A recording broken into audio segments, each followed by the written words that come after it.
carbon has 7 protons, and you could nicely correct me and tell me that's not right. Carbon doesn't have 7 protons in it, because if you're telling me carbon has 7, we're no longer talking about carbon, we're talking about nitrogen. Okay, so now we go back to our definition, and this is why definitions they matter, right? So we stick to a specific definition because it provides certain understanding. So we go back to this atomic number. So like I mentioned before, the atomic number will tell you something about that specific element. And now if I'm gonna figure it out, the atomic mass is gonna be the combination of protons plus I'm going to add the number of neutrons. So if you have a combination of protons and neutrons, then you have the atomic mass. So for example, in this specific table that you have here, I'm going to start with hydrogen, right? So that the symbol for hydrogen happens to be H. So in this case, that is the symbol. So on the top, I'm going to go ahead and write the atomic number. Okay, so what is the atomic number of hydrogen based on definition? What would I put for its atomic number? 1, right? And again, you're not like guessing here because you're basically going by definition. The atomic number is the number of protons, and I'm giving you the number of protons here, which is in this case is 1. Okay, so the top number 1, that tells me the atomic number. On the bottom, I'm going to go ahead and write down the atomic mass. So what is the atomic mass of hydrogen? 1, right? So in this case, guess what? Hydrogen is one of those elements that doesn't have any neutrons. So in this case, there's 0 neutrons here. So when I add them together, so this number right here tells me the atomic mass, and this number up here tells me the atomic number. Okay, so we're going to do the same thing for carbon. So go ahead and tell me what is the atomic number for carbon? 6. What's the atomic mass? 12, right? So you could see the sequence. You could do the same thing and continue to put in the blank for, again,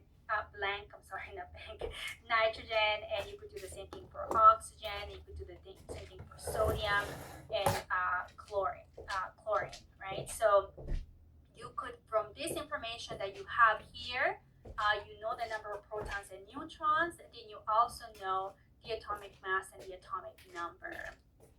Okay, so now so far we learned protons and neutrons, and so far we know that this information is found in the nucleus of an atom. So if I'm looking at carbon, right, so carbon, and if I find in the nucleus of carbon, I'm going to find in the nucleus of carbon, I'm going to find 6 protons, and I'm going to find 6 neutrons.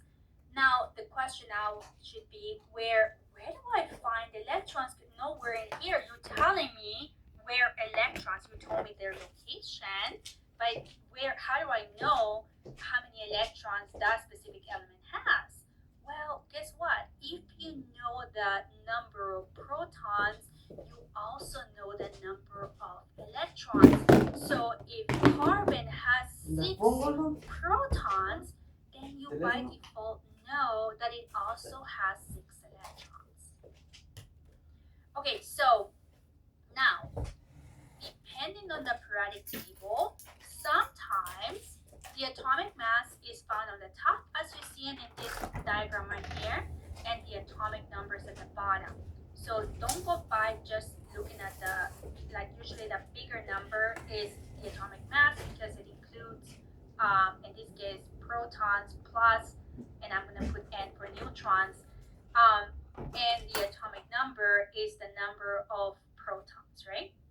However, sometimes on a table you could see it the other way around, where you see that atomic number on the top.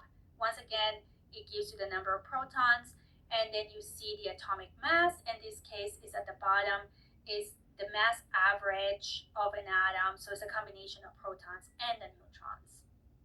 And like I said earlier, the number of electrons is basically just looking at either the charge, and if it's neutral, like an element here in the periodic table, then you basically just go with the whatever the atomic number is going to be also the number of protons, and you also could conclude that if it has 6 protons, it has 6 electrons.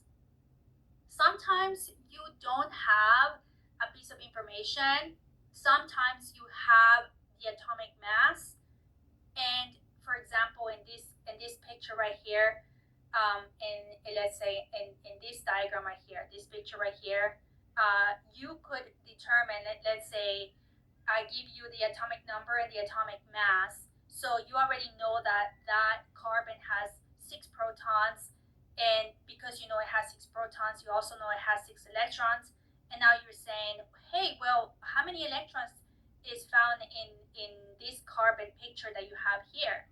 So you could easily find out the number of neutrons by taking the atomic mass, in this case is 12, and subtracting the atomic number, which is 6, and that will give you the number of neutrons. In this case, it happens to be 6 also. So that would give you the number of neutrons. You can make this calculation. So you have to have different pieces of information and still come with conclusions based on the information provided.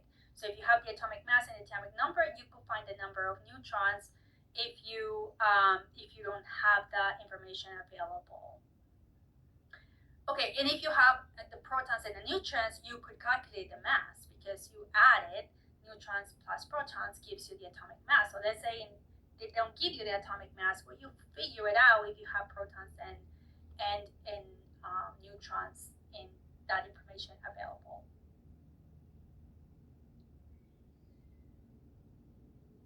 Okay, so the next thing that you want to focus is you want to figure it out if an element is reactive or stable.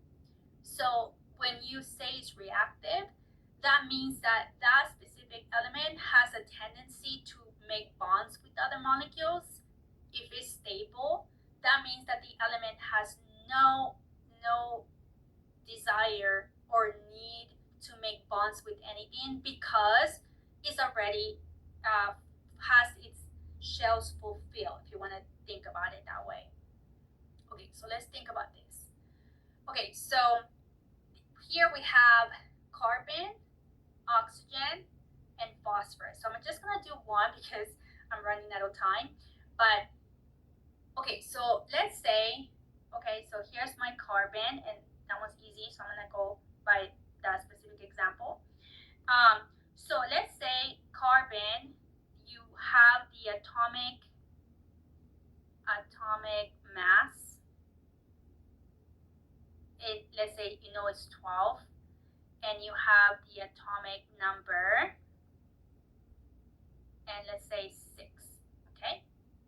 All right. So from that information, I could find out the number of protons.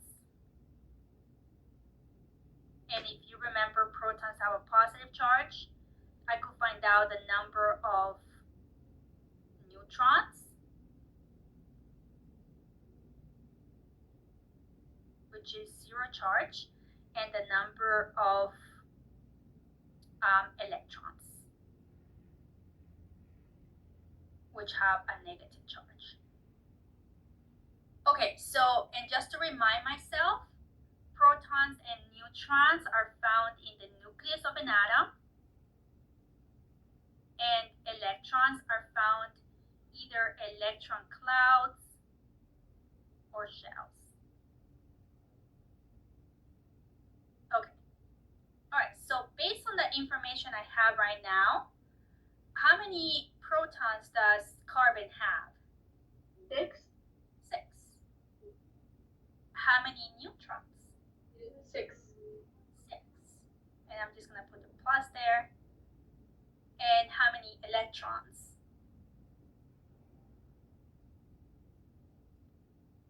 6. 6. How do we know that? The number of total charges. Protons, right? So if you know the number of protons, you also know the number of electrons. Okay, so let's do the electron configuration for carbon. Okay, so I know that elements have the subatomic particles, the protons, the neutrons, and the electrons. So I'm going to start with the nucleus of an atom, carbon specifically. This is my nucleus. And I know that inside the nucleus, what two components do I have inside the nucleus of carbon?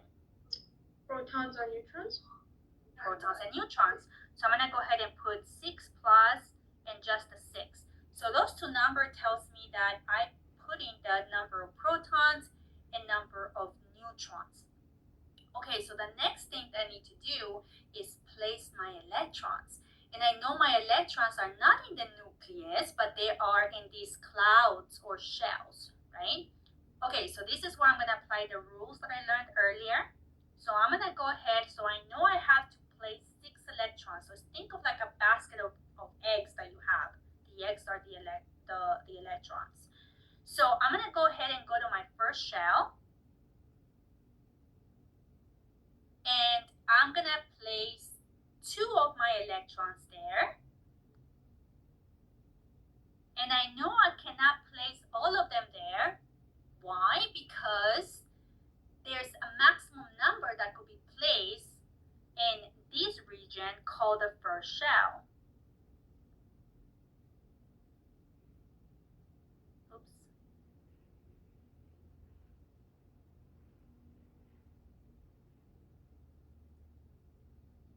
Okay, so I have 6 electrons to place. I only placed 2 in my first shell.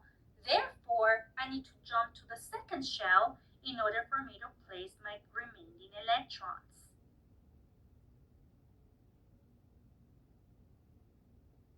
And this is going to be my second shell. And then I had a total of 6. Now I have a remaining of 4. And notice the position. I kind of purposely placing them like that.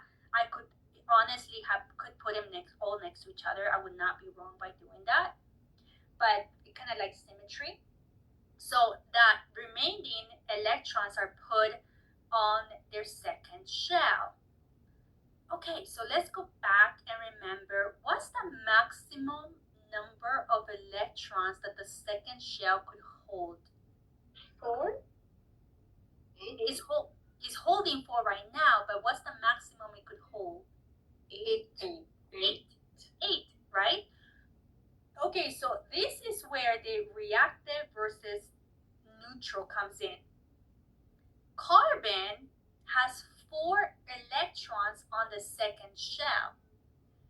And in order for carbon to be content, it needs to fill its outer shell, which is a total of 8. So because it doesn't have the maximum number of electrons it could hold, then you could say that carbon, it happens to be reactive. Reactive means that it's going to be able to make bonds with other molecules to fulfill its outer shell. So in this case, that's exactly what happens. So carbon is reactive. However, if I look at something like helium, helium has the number of protons is 2. Okay, so I'll do it real quick on the side. So the nucleus of helium, this is helium. It has 2 protons, 2 neutrons, and I'm gonna go ahead and do the first shell. Notice how I do a different color for the nucleus and the shell, so I don't want it to be confused. So in the first shell, if I have 2 protons, I also have 2 electrons. Okay, so helium, I'm gonna put its 2 electrons, but it only has 2. So notice that that first outer shell is content, is happy because it only has 2 2 electrons, but because it's fulfilled, helium is not reactive. And if I look at the periodic table, you're gonna see a list of everything that is not reactive. So notice down on like helium, neon, sorry, I can't see, argon, krypton, right? So all of these all of these elements that you see on all the way on the right hand side, which is this line right here, they're all what they call noble gases. Noble gases, they don't react with anything. They don't make bonds with anything because their outer shells are completely fulfilled. And you're gonna see like in here, like look at the neon, 2, 4, 6, 8 on the outer shell, 2, 4, 6, 8 on the outer shell. So it doesn't need to make bond with anything else. These are only true for noble gases. So that's exactly how you determine if something is reactive versus not reactive, stable versus reactive. So in this case, you know the carbon is going to be capable of making bonds with other molecules. Okay, so what happens when you go to, let's say, oxygen? So once again, I'm going to do this, I could do the same thing, find the atomic mass, the atomic number, find the number of protons, neutrons, and electrons, and place them. So oxygen, they happen to be, it has 8 electrons. And once again, when I place my electrons, I put my first 2 in the first shell. I have the remaining 6 go to the second shell, and I can make a conclusion and say oxygen is also reactive because it doesn't have the maximum number of electrons on its outer shell. If I go to phosphorus, then what I notice is